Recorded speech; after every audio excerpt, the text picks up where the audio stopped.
प्रेम से बोलिए विष्णु भगवान की जय। पुरुषोत्तम मास महात्म कथा अध्याय 5। आइए जानते हैं कथा। नारद जी बोले, हे महाभग, हे तपोनिधि, इस प्रकार अधिमास के वचनों को सुनकर हरि ने चरणों के आगे पड़े हुए अधिमास से क्या कहा। श्री नारायण बोले, हे पाप रहित हे नारद, जो हरि ने मलमास के प्रति कहा वह हम कहते हैं।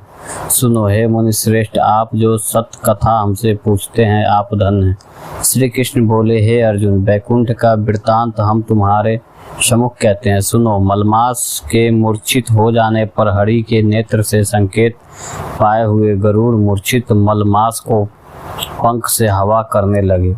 हवा लगने पर अधिक मास उठकर फिर बोला, हे विभो, यह मुझको नहीं रुचता।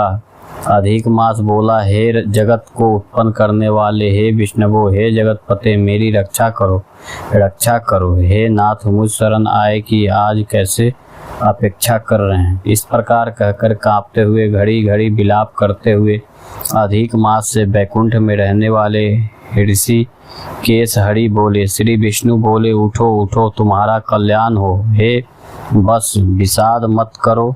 हे निरीक्षण, तुम्हारा दुख मुझको दूर होता नहीं ज्ञात होता। ऐसा कहकर प्रभु मन में सोचकर क्षण भर में उपाय निश्चय करके पुनः अधिक मास से मधुसूदन बोले। श्री विष्णु बोले, हे बस योगिनी को भी जो दुर्लभ गोलोक है वहाँ मेरे साथ चलो, जहाँ भगवान श्री कृष्ण पुरुषोत्तम ईश्वर रहते हैं।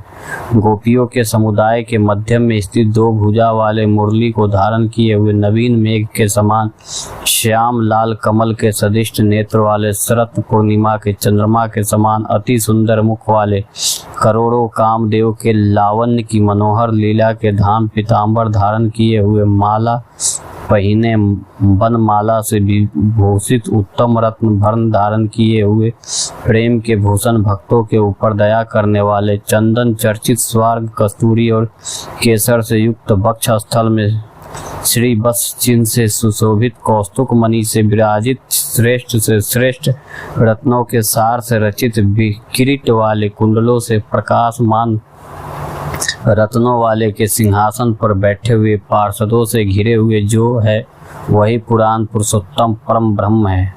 वे सर्वत्र स्वतंत्र हैं, ब्रह्मांड के बीज सबके आधार परे से भी परे, निष्प्रिय निर्विकार परिपूर्णतम प्रभु, माया से परे, सर्वशक्ति संपन्न गुण रहित नित्य शरीर से ऐसे प्रभु जिस गोलोक में रहते हैं वहाँ हम दोनों चलते हैं। वहाँ श्री कृष्ण चंद्र तुम्हारा दुख दूर करें। श्री नारायण बोले, ऐसा कहकर अधिक मास का हाथ पकड़कर हरि गोलोक को गए। हे मुनि, जहाँ पहले के प्रलय के समय में वे अज्ञान रूप महाअंधकार को दूर करने वाले ज्ञान रूप मार्ग को दिखाने वाले केवल ज्योति स्वरूप थे, जो ज्योति करोड़ों सूर्य के समान प्रभाव वाली नित्य असंख्य और विश्व की कारण थी, तथा उन स्वेच्छामय विभू की ही वह अतिरिक्त की चरम सीमा को प्राप्त थी, जिस ज्योति के अंदर ही मनोहर तीन लोक विराजित हैं। हे मुनि, उसके ऊपर अविनाशी ब्रह्मा की तरह गोलोक विराजित है। 3 करोड़ योजनाओं का चौतरफा जिसका विस्तार है और मंडलाकार जिसकी आकृति है, ललाहट हुआ साक्षात मूर्तिमान तेज का स्वरूप है, जिसकी भूमि रत्नमयी है। योगिनी द्वारा स्वप्न में भी जो अदृष्ट है, परंतु जो विष्णु के भक्तों से गम और दृष्टि से ईश्वर ने योग द्वारा जिसे धारण कर रखा है, ऐसा उत्तम लोक अंतरिक्ष में स्थित है। आदि व्याधि बुढ़ापा मृत्यु शोक भय आदि से रहित है।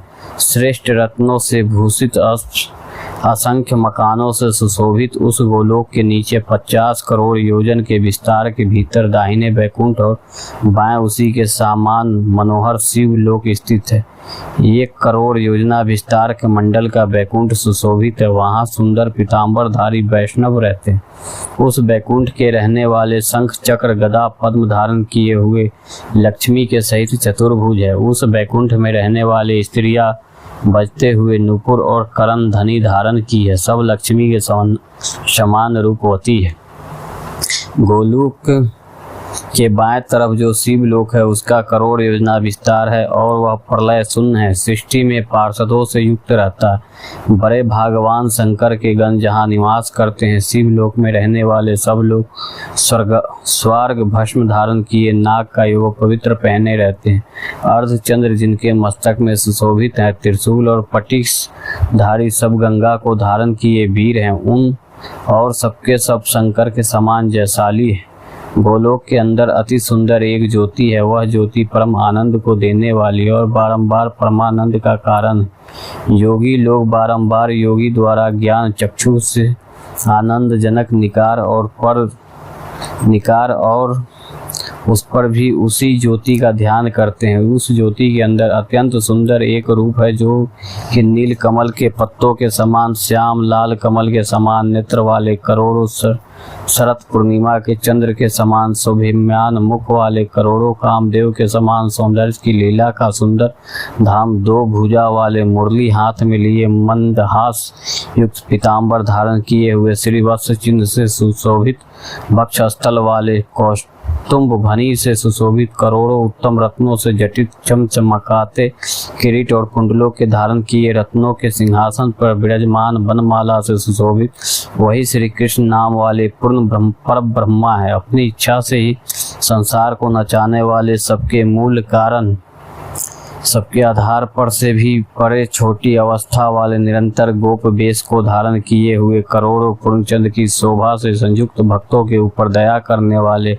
निःसिर विकार रहित परिपूर्णतम स्वामी, रास मंडल के बीच में बैठे हुए शांत स्वरूप रास के स्वामी, मंगल स्वरूप, मंगल करने के योग्य, समस्त मंगलों के मंगल, परमानंद के राजा, सत्य रूप, कभी भी नाश न होने वाली, विकार रहित, समस्त सिद्धों के स्वामी, संपूर्ण सिद्धि के स्वरूप, असी से असिद्धियों के दाता, माया से रहित, ईश्वरनम गुण रहित, नित्य शरीर आदि पुरुष अव्यक्त अनेक है। नाम जिनके अनेकों द्वारा प्रस्तुत किए जाने वाले, नित्य स्वतंत्र अदिति शांता स्वरूप, भक्तों को शांति देने में परायण, ऐसा परमात्मा के स्वरूप को शांति प्रिय, शांत और शांति प्राय जो विष्णु भक्त हैं वे ध्यान करते हैं। इस प्रकार के स्वरूप वाले भगवान कहे जाने वाले वही एक आनंद कंद श्री कृष्णचंद्र है। श्री नारायण बोले, ऐसा कहकर भगवान सत्य स्वरूप विश्व अधिमास को साथ लेकर शीघ्र ही परम ब्रह्म युक्त गोलोक में पहुँचे।